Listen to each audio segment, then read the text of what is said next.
ये मंत्री जी रहेंगे तो न्याय नहीं मिलेगा बच्चों को।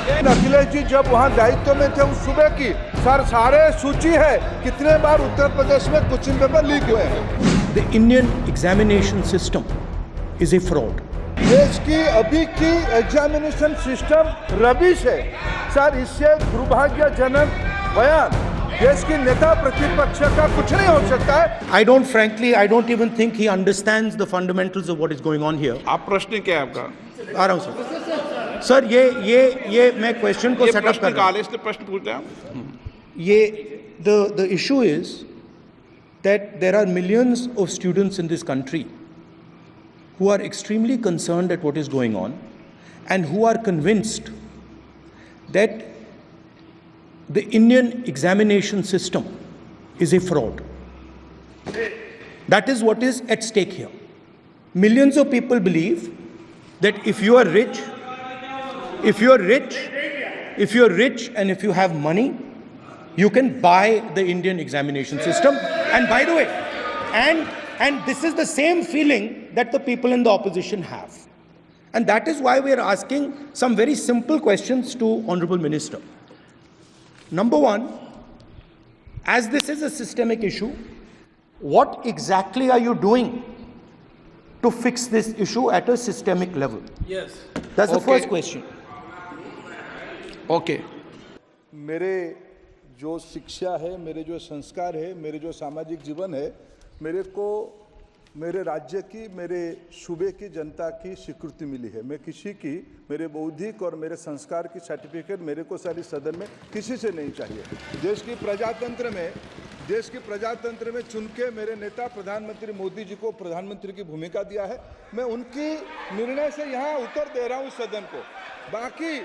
बाकी ये कहना चिल्लाने से सच झूठ नहीं हो जाएगा साहब। ये जो कहा गया देश की अभी की एग्जामिनेशन सिस्टम रबिश है सर। इससे दुर्भाग्यजनक बयान देश की नेता प्रतिपक्ष का कुछ नहीं हो सकता है सर। मैं कठोर शब्द से इसको निंदा करता हूं। बाकी रहा, मैं सर आपके सामने, आपके माध्यम से देश के सामने सर एक तथ्य रखता हूं सर। जिन्होंने रिमोट से सरकारें चलाई है, 2010 में 3 बिल आया था सर शिक्षा सुधार के लिए।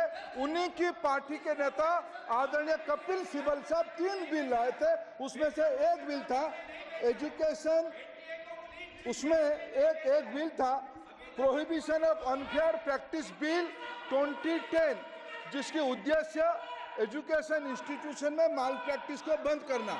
सर मेरे सरकार की हिम्मत है, अभी हमने पब्लिक एग्जामिनेशन की रेगुलरिटीज में बिल लाए, कानून बनाए। क्या मजबूरी था कांग्रेस पार्टी की, क्या मजबूरी था नेता प्रतिपक्ष की? उन्होंने उस बिल को उल्टा किया, किसके दबाव में उल्टा किया? क्या निजी मेडिकल कॉलेज की दबाव में, उनकी घूसखोरी की दबाव में उन्होंने उस बिल को उल्टा किया था? सच सुनने की सामने ही है। ये मैं किसी की विद्वता पे प्रश्न नहीं उठाता हूं, लेकिन सच 2010 में शिक्षा सुधार की बिल उन्हीं की सरकार ने लाया था, दबाव में उन्होंने उल्टा किया। ये हमको प्रश्न पूछते हैं। देश के बहुत महत्वपूर्ण सवाल पर आपने मुझे पूछने का समय दिया है। अध्यक्ष महोदय, ये सरकार किसी और का रिकॉर्ड बनाए ना बनाए, लेकिन पेपर लीक का रिकॉर्ड जरूर ये सरकार बनाएगी।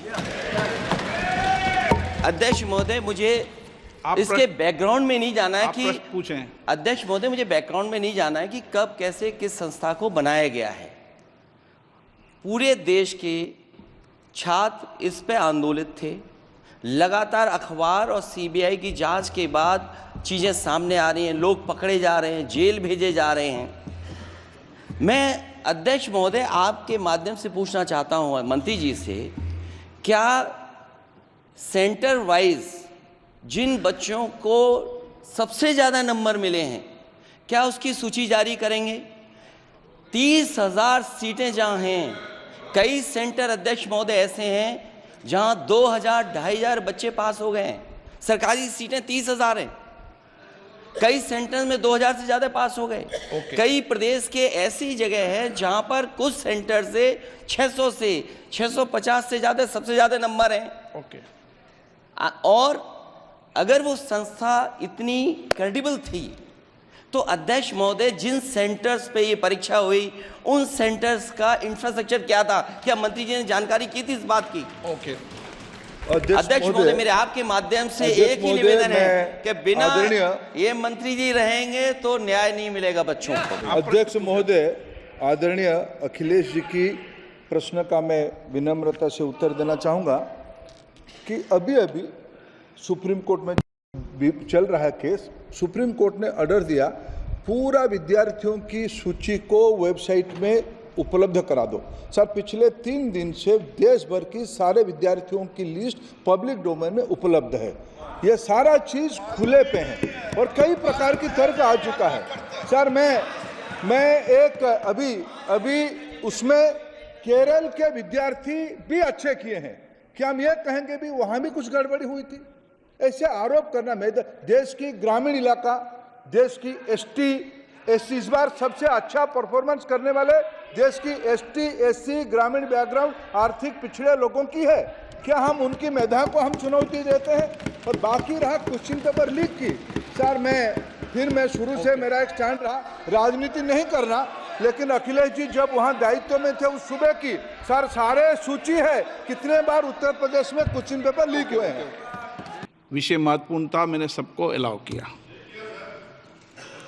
लेकिन एक बार इस सदन के अंदर ये सार्थक चर्चा होनी चाहिए, क्योंकि प्रश्न ये था कि परीक्षाओं के विषय के अंदर, और आप सबको पता है देश में अलग अलग राज्यों के अंदर भी अलग अलग दलों की सरकार रही, और उन अलग दलों की सरकार में आपकी भी सरकार रही, अन्य दलों की सरकार रही। वहाँ भी कई बार प्रश्न लीक हुए, प्रश्न पत्र लीक हुए और परीक्षाओं पर प्रश्न उठे। मेरे सवाल, एक मिनट मैं बता रहा हूँ जिसको, आप पूरी बात सुनिए मेरी। मेरा कहना ये है कि हम और उन एक मिनट प्लीज बैठिए, एक मिनट नीट नहीं सारी। हमारा सवाल ये है कि हम यहाँ इसलिए चिंता के लिए बैठे हैं कि भविष्य में हमारे विद्यार्थियों के भविष्य पर कोई विषय न उठे, इसलिए किस तरीके का मैकेनिज्म डेवलप करें, परीक्षाओं का क्या बेहतर सिस्टम डेवलप करें, इसमें सबके सुझाव आए ताकि भविष्य के अंदर, और उसके लिए जो उत्तम सुझाव हो सकते हैं सरकार भी उस उत्तम सुझावों को मानेगी। एक मिनट, लेकिन हम अगर सारे परीक्षाओं पर सवाल उठाएंगे तो कई राज्यों में कई दलों की सरकार है जो परीक्षाएं आयोजित करती रहती है। हम सारी परीक्षाओं पर सवाल उठाएंगे तो जो बच्चे उत्तीर्ण होते हैं उनके भविष्य पर और भारत की परीक्षाओं पर, भारत की शिक्षण व्यवस्थाओं पर, पूरे विश्व में एक बहुत गंभीर असर पड़ेगा, जो सदन की चिंता का विषय है। और इसके लिए सभी राज्यों ने अपने अपने यहाँ कानून बनाए, संसद ने भी कानून बनाए। कानून बनाने के अलावा इस विषय के अंदर एजेंसी जांच कर रही है, कोर्ट निगरानी कर रही है। हमारा सवाल ये होना चाहिए कि हम कैसे सकारात्मक रूप से सुझाव देकर इस सिस्टम को और बेहतर कर सकते हैं, ये होना चाहिए। आरोप प्रत्यारोप से सदन नहीं है। आप बेहतर सिस्टम डेवलप करो, और कभी भी सारे एग्जामिनरों पर सवाल उठाना सदन के लिए उचित नहीं है। ये सदन इसके लिए है भी नहीं प्लेटफॉर्म।